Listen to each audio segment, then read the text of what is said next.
नमस्कार दोस्तों, कैसे हैं आप सब लोग। उम्मीद है आप सब अच्छे होंगे। आज हम आपके सामने लेकर आए हैं शिक्षण कौशल के कुछ इंपॉर्टेंट वन लाइनर क्वेश्चन जो आपकी परीक्षा में पूछे जाते हैं। सी टेट की, यूपी टेट की और जितने भी आपके टेट होते हैं सभी में इसी तरह के क्वेश्चन आपसे पूछे जाते हैं और ये वो क्वेश्चन है जो आपकी परीक्षाओं में बार बार पूछ लिए जाते हैं। तो चलिए देर बिल्कुल नहीं करेंगे, शुरू करेंगे आज का हमारा इंपॉर्टेंट वीडियो। आज का हमारा इंपॉर्टेंट टॉपिक हो जाता है शिक्षण की विधियाँ एवं कौशल। इससे कौन कौन से क्वेश्चन बनते हैं आपके, वो सब हम देख लेते हैं इसी वीडियो में। शिक्षण एक प्रकार का पारस्परिक प्रभाव है जिसका उद्देश्य दूसरे व्यक्तियों के व्यवहार में वांछित परिवर्तन लाना है। यह कथन किसका है? तो यह कथन हो जाता है गेज महोदय का। शिक्षण का अर्थ क्या है? ये कई बार आपकी परीक्षाओं में पूछा जाता है, शिक्षण का अर्थ क्या होता है? तो शिक्षण का अर्थ हो जाता है सीखने में वृद्धि करना। ठीक है, जितना आपने सीखा है उसमें और वृद्धि करने को शिक्षण का अर्थ कहा जाता है। ज्ञान प्रदान करने की प्रक्रिया है, तो ये हो जाती है शिक्षण। ज्ञान प्रदान करने की एक प्रक्रिया मानी जाती है। इसके बाद शिक्षण के जो तत्व हैं, तो शिक्षण के तत्व हो जाते हैं कक्षा हो जाएगी, विद्यालय और समाज। ये सभी माने जाते हैं शिक्षण के तत्व। उद्देश्य के आधार पर शिक्षण के प्रकार। कितने प्रकार होते हैं उद्देश्य के आधार पर शिक्षण के? तो शिक्षण के 3 प्रकार देखने को मिलते हैं आपको। एक आपका ज्ञानात्मक शिक्षण, एक आपका भावात्मक शिक्षण और एक हो जाएगा मनोगत्यात्मक शिक्षण। ये सभी क्वेश्चन आपसे पूछे जाते हैं आपकी परीक्षा में। शिक्षण के स्तरों के आधार पर शिक्षण के प्रकार। जो शिक्षण के स्तर हैं उनके आधार पर जो शिक्षण के प्रकार होते हैं उसमें स्मृति स्तर मिल जाएगा, बोध स्तर मिल जाएगा और एक आपका चिंतन स्तर भी देखने को मिल जाता है। 3 तरह का जो है ये शिक्षण स्तर आपको देखने को मिल जाएंगे। शासन प्रणाली के आधार पर शिक्षण के कितने प्रकार हैं? तो शासन प्रणाली के आधार पर भी आपको 3 ही प्रकार के शिक्षण देखने को मिलते हैं। इनमें सबसे पहले एक तंत्रीय शिक्षण देखने को मिलेगा, फिर लोकतंत्रीय शिक्षण देखने को मिलेगा और एक आपका हस्तक्षेप रहित शिक्षण देखने को मिल जाएगा। अगला क्वेश्चन हो जाएगा शैक्षिक व्यवस्था के आधार पर कितने प्रकार के शिक्षण होते हैं। जो शैक्षिक व्यवस्था होती है उसके आधार पर शिक्षण के प्रकार। तो यहाँ दिखाए गए हैं 3 प्रकार हो जाते हैं शैक्षिक आधार पर, शैक्षिक व्यवस्था के आधार पर शिक्षण के प्रकार। तो पहला हो जाता है औपचारिक, दूसरा हो जाएगा अनौपचारिक और तीसरा हो जाता है औपचारिकेतर शिक्षण। इसके अलावा आपसे पूछा जाता है आपकी परीक्षाओं में शिक्षण की अवस्थाएं कितनी होती हैं। तो शिक्षण की अवस्थाएं होती हैं 3। पूर्व क्रियावस्था, अंत क्रियावस्था और उत्तर क्रियावस्था। ठीक है, 3 तरह की जो है यहाँ पर आपकी अवस्थाएं देखने को मिल जाएंगी। पूर्व क्रियावस्था किसको कहा जाएगा? तो पूर्व क्रियावस्था जब कहा जाएगा कक्षा में जाने से पूर्व की गई क्रिया, उसको कहा जाएगा पूर्व क्रिया अवस्था। अंत क्रियावस्था कक्षा में जाने के बाद जो की गई प्रक्रिया है उसको कहा जाएगा आपका अंत क्रियावस्था। और उत्तर क्रियावस्था ये होती है सीखे गए कार्य का शिक्षक द्वारा मूल्यांकन करना, ये हो जाती है उत्तर क्रियावस्था। 3 तरह की अवस्थाएं आपने यहाँ पर देख ली हैं। शिक्षण विधियों की बात करेंगे, यहाँ से भी क्वेश्चन बनते हैं आपके। शिक्षण को रुचिपूर्ण और प्रभावशाली बनाने का तरीका ये होती है आपकी शिक्षण की जो विधियाँ होती है, जिस तरह से हम उसको रुचिकर बना सकते हैं और प्रभावशाली बना सकते हैं। एक होती है आपकी व्याख्यान विधि। तो व्याख्यान विधि ये आपकी कठिन अंशों को सरल बनाना। ठीक है, जैसे हमारा किताब में लिखा हुआ है उसको हम एज इट इज ना पढ़ के उसको अपने शब्दों में आपको बता रहे हैं, उसी तरह से हम उसका व्याख्यान कर रहे हैं। ठीक है, तो उसको आपको इसी तरह से जो है हम उसको बताने की कोशिश आपको कर रहे हैं, वो होती है आपकी व्याख्यान विधि। एक पूर्ण एवं विस्तृत कथन होता है, तो ये होता है स्पष्टीकरण विधि का।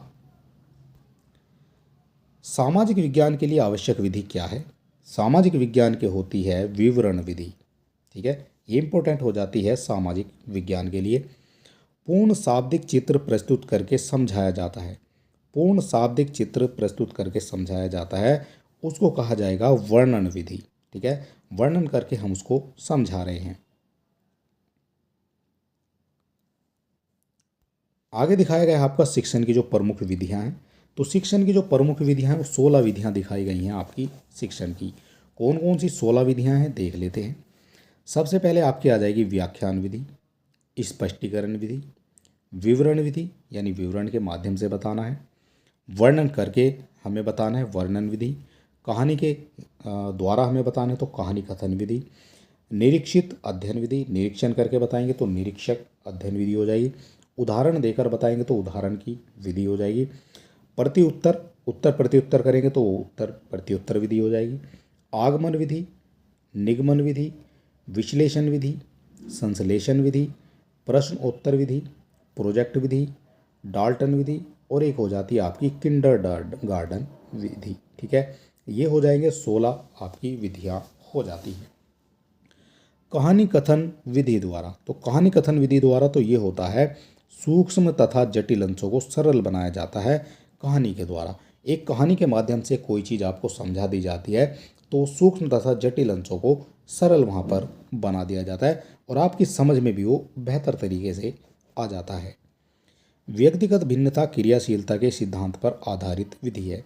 जो व्यक्तिगत भिन्नता है वो क्रियाशीलता के सिद्धांत पर आधारित है, तो ये हो जाती है निरीक्षित अध्ययन विधि।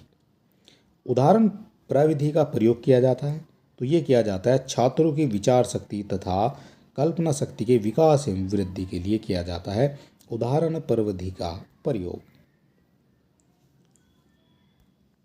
मेथड विधि की बात करेंगे तो ये हो जाती है लैटिन भाषा से।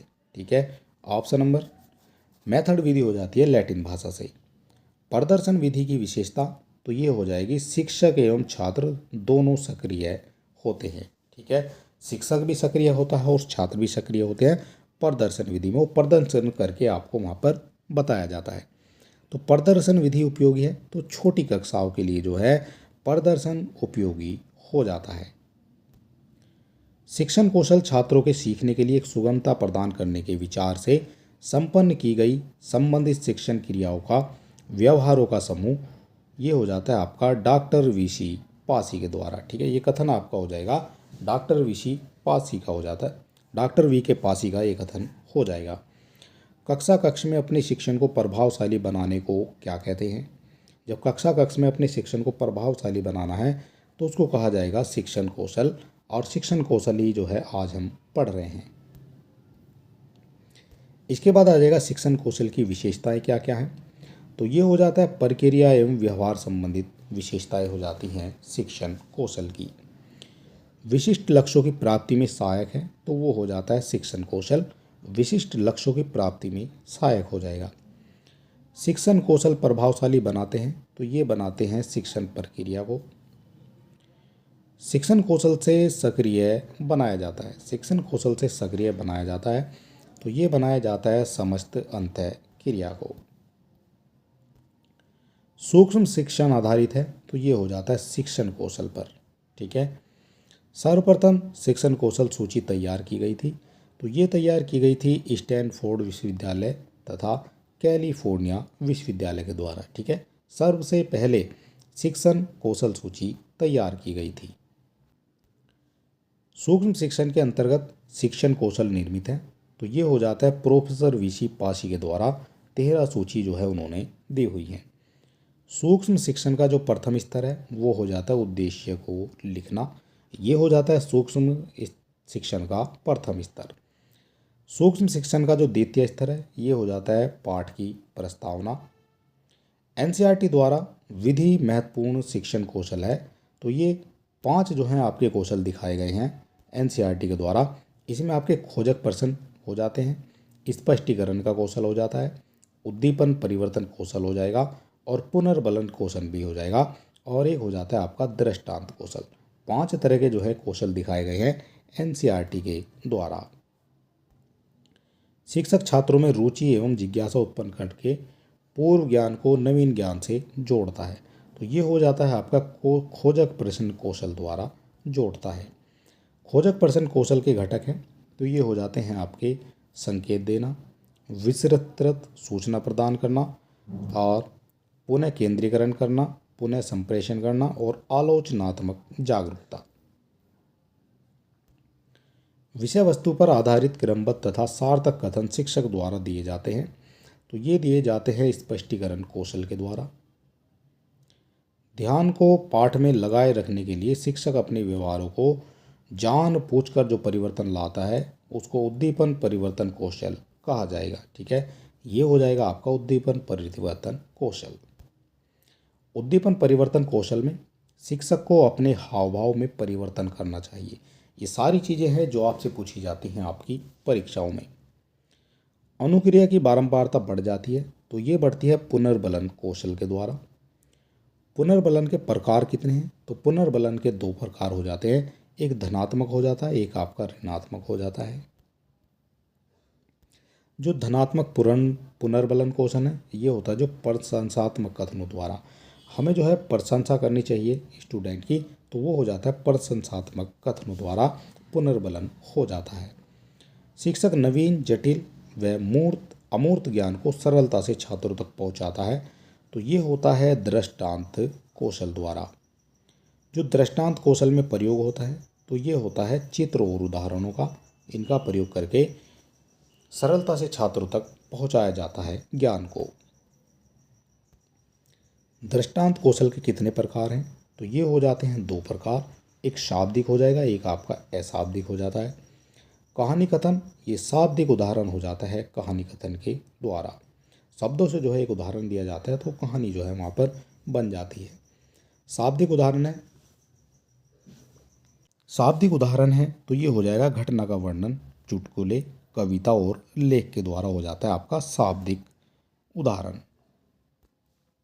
अशाब्दिक उदाहरण है तो मॉडल तथा चित्र मानचित्र रेखा चित्र का प्रायोगिक जो प्रदर्शन है वो होता है अशाब्दिक, यानी बिना शब्दों के जो है मॉडल चित्र दिखाकर मानचित्र दिखाकर रेखा चित्र दिखाकर या प्रयोग करके जो है हम दिखा सकते हैं बच्चों को। कक्ष प्रबंध कौशल तो ये होता है शिक्षक द्वारा कक्षा में प्रभावशाली शिक्षण अधिगम।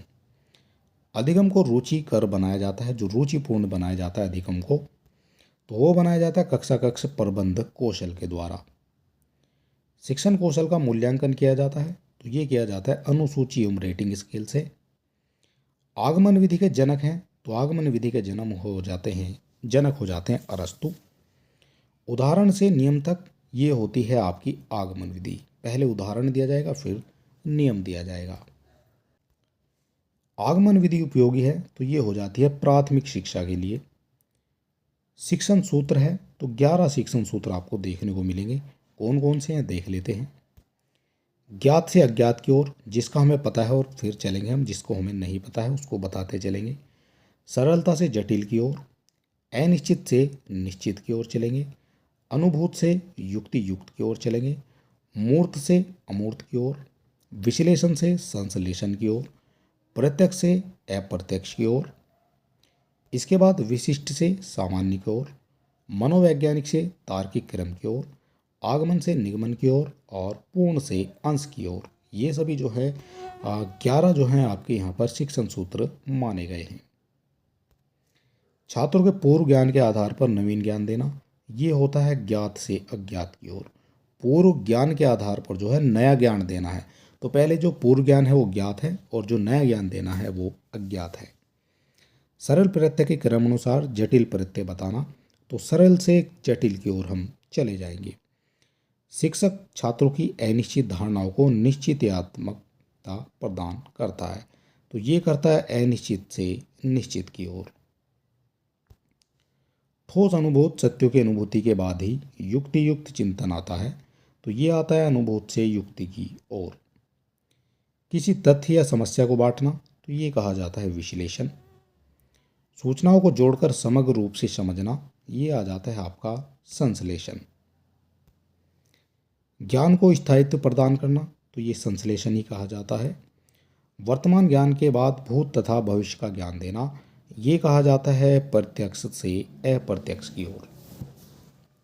इसके बाद विशिष्ट नियम से सामान्य की ओर पहुंचना, तो विशिष्ट से सामान्य की ओर ये हो जाता है।